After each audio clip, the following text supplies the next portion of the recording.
Roll.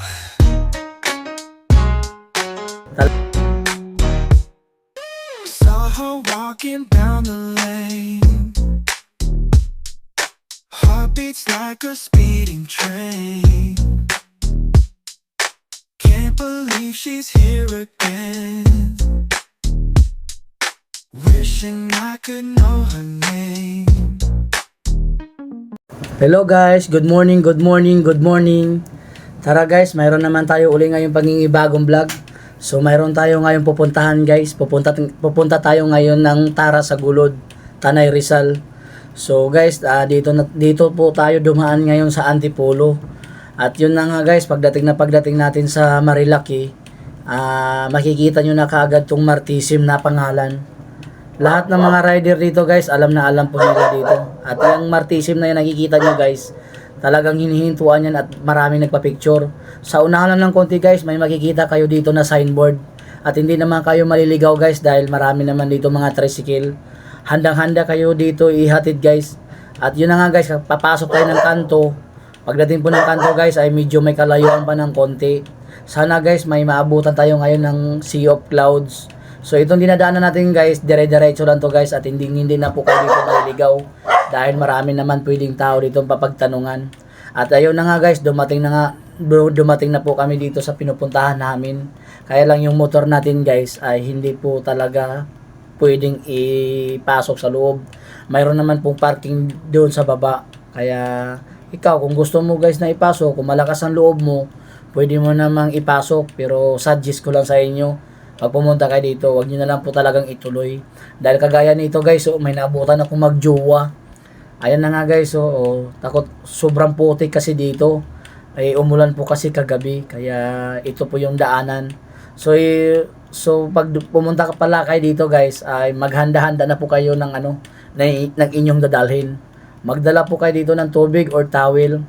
Itong magjowa na ito guys, ay takot na takot sila makita. Parehas pa sila naka-helmet.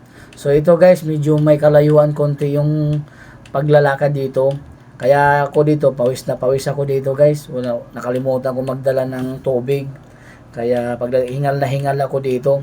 Pero okay na rin yun guys, dahil para matanggal naman yung taba-taba ng aking katawan. So ito guys, malapit na po tayo. At ito na nga guys, malapit na tayo sa ating pupuntahan.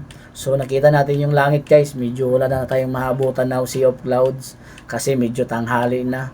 So ito na nga guys, ito po yung daan guys na wag niyo pong i-speak guys na pag pumunta kayo dito kaya po ipasok ang motor. Hindi po kaya ng ating motor dito guys. At ngayon guys, kung gusto niyo naman guys na hindi maglalakad, mayroon naman po silang service. Mayroon sila ditong 4x4 na pwedeng mong pagsakyan. Kung ayaw mo maglakad. Pero ako guys, dahil gusto kong maglakad at ma-jamming ko rin yung aking sarili. Ayun na nga guys, at nabawas-bawasan yung aking. Ito nga pala guys, yung yung sinasabi kong 4x4. Dito po kayo sumakay. At ito na nga guys, dumating na po tayo sa Gulod. Ito guys, ito po yung pinaka-signboard nila. At ito guys, magbasa-basa din po tayo kung ano yung mga batas nila dito. At ayun na nga guys, papasok na po tayo ngayon sa Tara sa Gulod. So pagpasok na pasok nyo guys, ito agad yung inyong maabutan. So napakaganda ng panahon guys. Binigyan tayo ng magandang panahon. So kaya lang medyo nakakalungkot dahil wala po tayong naabutan na Sea of Clouds. So dito pala guys, hindi pa kayo dito magugutuman dahil marami po dito silang paninda. Pwede rin kayo magpaluto. At dito na rin po kayo magbabayad guys ng ng entrance. So ang entrance nga pala natin dito guys ay 125 pag dito. Pag overnight naman guys ay pwede po kayo dito magdagdag na lang. So wala po kayong problema dito guys sa pagkain. Pwede po kayo dito magpapaluto. So pagpasok natin guys at nakabayad na tayo, ito agad guys, marami silang rolls dito. At ayun na nga guys, medyo konti lang yung tao dito ngayon dahil medyo maulan po kasi kagabi. At isa pa guys, kaya konti lang yung tao dito pumupunta dahil po yung mga motor nila ay hindi po nakakapasok dito. Kaya medyo malayo-layo yung lalakarin. Kaya yung iba gustong pumunta rito, hindi na lang sila pumunta dahil nga malayo yung lalakarin. Pero okay naman guys, kahit na maglalakad ka ng ganong kalayo, sulit naman po yung lugar na inyong pupuntahan. Kung kagaya sa akin guys, maratagtag na yung dami ko ng pawis dito guys. So ito nga guys, nakita na natin yung nakita na natin yung view. Medyo malamig dito ngayon guys. At medyo talagang kahit natanghali, naramdam ko pa rin yung lamig. So ito nga pala guys, mayroon na pala dito nag-overnight. Kagabi pa to sila dito guys. So pwede pala kayo dito guys mag-overnight at pwede na rin po kayo mag-rent ng kubo. Pero kung mayroon naman kayong tent, walang problema dahil konti lang yung babayaran nyo. Kagaya nito guys, ito mga to nakikita natin ngayon sa mga nagte-tent yan, sa mga sa kagabi. Ayun guys, siguro magbabarkada ito at bagay na bagay rin to dito guys sa mga magjowa. So, sa mga kung gusto nilang tahimik na lugar, walang sagabal, walang malayo sa stress, pwede po kayo dito. So ito nga pala guys, kalimutan ko lang, ang pangalan nito ng pupuntahan natin ay Tara sa Gulod. So si-search niyo lang po at kayang-kaya naman po sa ating Waze. So ito nga pala yung kubo nila guys. Good for hindi ako magkakamali guys, yung nila dito, yung room nila dito ay kayang-kaya po sa 4 person. Pwede kayo dito guys sa mga barkada, sa mga pamilya, pwede kayo dito. Oo nga pala guys, bago ko makalimutan, wala nga pala signal dito. At ang pagkakaalam ko po dito ay ang gamit dito ay solar. So ito yung kubo nila guys, ang ganda. Dito sa baba, pwede dito kayo kumain at mag-picnic, at sa taas naman guys ay kwarto. So hindi ko natanong guys kung magkano yung kwarto nila dito, pero ang pagkakaalam ko nasa mga 2.5. Depende po guys kung sa dami ninyo. Pero kung marami naman kayo guys at magbabarkada, pwede naman kayo maghati-hati para hindi naman kayo gaano magastusan. So ito na nga guys, ay tuloy-tuloy po natin yung ating video. Pupunta po tayo ngayon doon sa pinakadulong-dulo. Sayang nga lang guys, dahil yung gusto nating makita ay hindi nagpapakita. Pero dahil okay lang guys, dahil maganda naman yung panahon ngayon, so pwede tayo dito mag-ikot-ikot. So tingnan mo guys, parang nasa langit na tayo guys. Parang nasa tuktok na tayo. Super ganda talaga ng panahon. Kaya lang medyo tinanghali tayo dahil yun nga yung gusto nating makita ay hindi nagpapakita. Sana sa pagbalik ko uli dito, maabutan ko na. So ito guys, Tara sa Gulod. Dito lang po yan sa Tanay Rizal. Wala po kayo, sulit po dito guys. Wala po kayo ganong gastusin. Kung mayroon naman kayong pagkain, walang problema, mas tipid.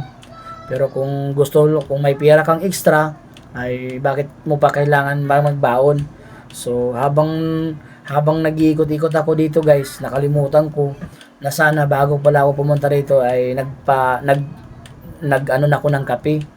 Kasi gustong-gusto ko dito guys magkape.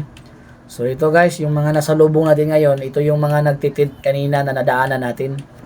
Ito yan guys, magbabarkada tong mga to.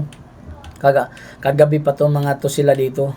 So ito guys, biniyayaan tayo ng magandang panahon. Magandang panahon, hindi maulan. At talagang kitang-kita natin yung buong view. Napakalawak talaga dito guys, super ganda talaga. Kahit ako guys, namangha ako sa ganda dito.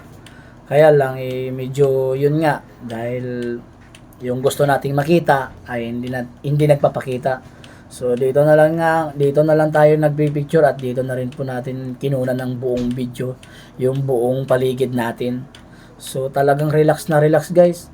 Sobrang lamig dito. Kung sa mga mahinang sa lamig, mas maigi magdala kayo ng jacket. Dahil talagang napakaganda talaga dito. Ang panahon dito guys. Ayun guys, kitang-kita mo 'yun sobrang lawak. Kaya napakaganda talaga ng ating mundo. Biniyayaan tayo ng ganito kagandang lugar. So ito guys, naalala ko nga pala guys, ay gusto ko talagang magkape. So nais kong bumalik uli doon sa tindahan na pinagbabayaran natin. Gusto ko magpatimpla ng kape. So medyo may kalayuan konti guys, pero okay lang. Dahil talagang dabis talaga dito magkape habang kinukunan natin yung magagandang paligid. So ito guys, kita nyo naman guys, kukunti lang yung tao dito ngayon guys. Na ilan lang yung tao dito, wala pa ata dito 20 katao. So yun na nga guys, hindi ko po na ano na masyado, pumunta na ako kagad doon sa tindahan at nag-order po ako ng kape. Dahil sa totoo lang guys, umalis ako ng bahay, hindi talaga ako nagkape. Yun nga, naabutan tayo ng ulan sa baba, kaya nagpatila muna tayo ng ulan. At yun na nga guys, ito yung kanina guys, yung nasa lubong natin. Yun doon kanina, ito yung mga to, magbabarkada to mga to. O, di ba? Pwede kayo magdala dito guys ng mga bilihin.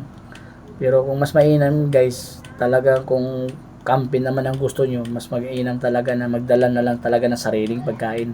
At iyon na nga guys, magluto-luto kayo dito. Ayun guys, so may bagong parating, pero hindi pa rin talaga gaano karami ang tao dito. Dahil sa panahon nga, dito, dahil doon sa putik na yon, hindi nakakapasok yung kanilang mga motor. Sa mga gustong lang pumunta dito guys, pwede kayong pumunta dito. Bagay na bagay ito kung gusto niyo napaka-relax na lugar. Sobra pre-stress dito guys, wala kayo ditong poproblemahin. Ayun no guys, ito yung pinaka-beauty nila guys. Maganda rin naman guys, pero ito nga. So ito nga pala yung canteen nila guys. Pwede ka dito magpapaluto. At habang nagpapakulo pa si ate ng kape guys, dumiretso muna ako dito. Dito guys, so sarap dito kumain habang tanaw mo yung buong paligid. So sana guys, nagustuhan niyo yung aking vlog ngayong araw. At maraming salamat sa mga nakapanood. At sana i-share nyo yung aking video para sa sunod